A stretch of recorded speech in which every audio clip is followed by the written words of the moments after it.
The holidays are supposed to bring joy and warmth, but tonight we're taking you to a Christmas party you'll never forget. When the employees of Garland and Finch gather for their final celebration in a crumbling office building, they uncover secrets that should have stayed buried. Lights out, volume up. This is a tale that will make you think twice about holiday traditions.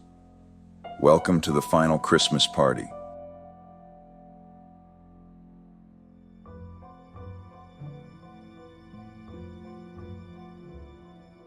Every December, the accounting firm of Garland and Finch hosted a Christmas party, an annual tradition that everyone in the office dreaded yet dutifully attended.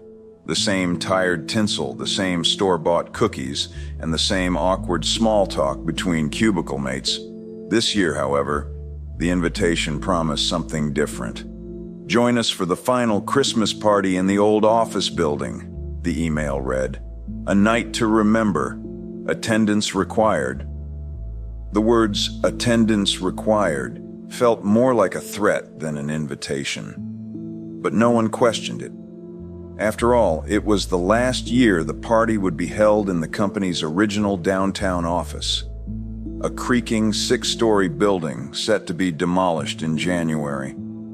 It's a send-off, said Janet from HR as she handed out Santa hats the morning of the event. The building's been with us for decades. We owe it a proper farewell. The party kicked off at 7 p.m., long after the winter sun had set. Employees shuffled into the dimly lit lobby, which had been half-heartedly decorated with fake snowflakes and a dusty artificial tree. As the elevator doors creaked open, a faint chill swept through the group. "Drafty old place," muttered Paul from IT, pulling his blazer tighter. The event was held on the 6th floor in the largest conference room. Tables were set up with trays of food and punch bowls, though no one seemed particularly eager to partake. A faint hum of Christmas music played from a speaker in the corner, but it barely masked the groans of the ancient heating system. Something felt off. Around 8 p.m., when everyone was sufficiently bored, Janet took the mic to thank everyone for attending. "As we say goodbye to this building," she began, her voice echoing in the cavernous room, "we remember all the memories it holds. Decades of hard work, late nights, and laughter." Her words hung in the air, but no one clapped. Janet seemed to falter. Let's all raise a glass to..." The power cut out. For a moment, the room was silent, except for the faint scraping of a chair against the floor. Someone laughed nervously. "Probably just a breaker," said Paul, standing. "I'll check it out."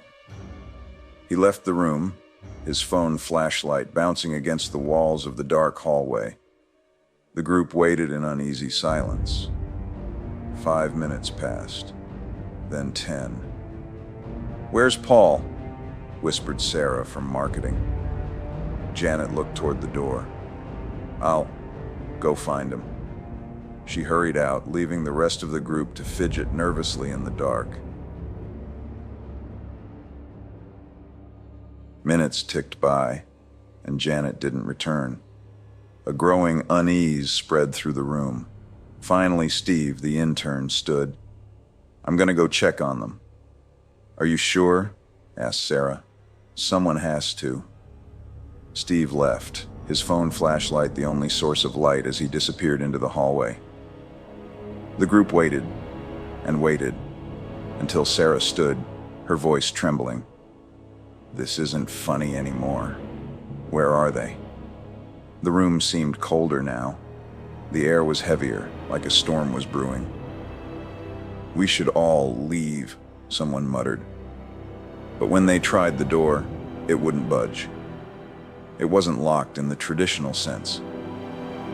The handle turned, but the door refused to open, as if something on the other side was holding it shut. "What the hell?" someone shouted, pulling harder. "It's an old building," said another, though their voice was far from confident. "Probably just swollen wood." The music crackled back to life, louder this time. It wasn't the festive jingle that had played earlier, but something slower, warped, as if the record were spinning at the wrong speed. Then came the laughter. Soft at first, then louder. High-pitched and childlike, but with an edge that made everyone's skin crawl. "Who's there?" Sarah shouted. The laughter stopped. In the oppressive silence, the groaning of the heating system sounded almost human. And then from the far corner of the room, a whisper, "Stay." Panic erupted. People scattered, their phone flashlights darting wildly across the room. The beams of light revealed shadows that didn't make sense. Shadows that moved when no one else did. The group gathered in the center of the room, backs to one another, as the laughter returned echoing from all sides. Someone tried the windows, but they wouldn't budge. Another phone call was made, but the signal was dead. And then the door opened.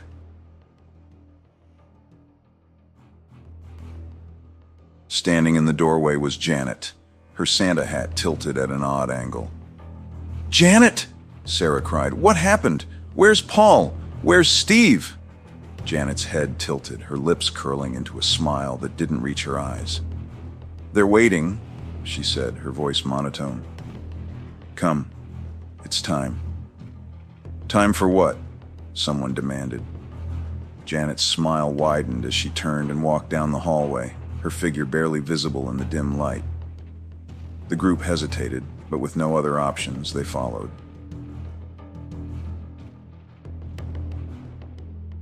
Janet led them to an old storage room at the end of the hallway. Inside was a large table, covered with neatly wrapped presents. Each box had a name written in elegant cursive. "What is this?" Sarah asked, her voice barely a whisper. "Your gifts," Janet said. The group exchanged uneasy glances, but one by one they stepped forward to retrieve their boxes. Oliver, the office joker, was the first to open his. Inside was a single piece of paper with 2 words scrawled in ink. "You're next." Before anyone could react, the laughter returned, louder and closer. The lights flickered, and the shadows on the walls twisted into monstrous forms. Oliver's box fell to the floor as he screamed, clutching his head. "It's the building," Sarah whispered, her eyes wide with horror. "It doesn't want us to leave." One by one, the others began to open their boxes, each revealing messages tailored to their darkest fears. The shadows closed in, and the room was filled with chaos, screams, laughter, and the warped sound of Christmas music. The next morning, the building was silent. The police arrived to find the 6th floor empty, the conference room spotless except for a single music box playing Silent Night. Of the employees of Garland and Finch, no trace was ever found.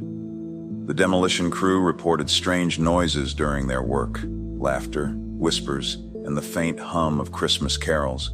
And as the last wall came down, one worker swore he saw something. A figure in a Santa hat, standing in the shadows, smiling.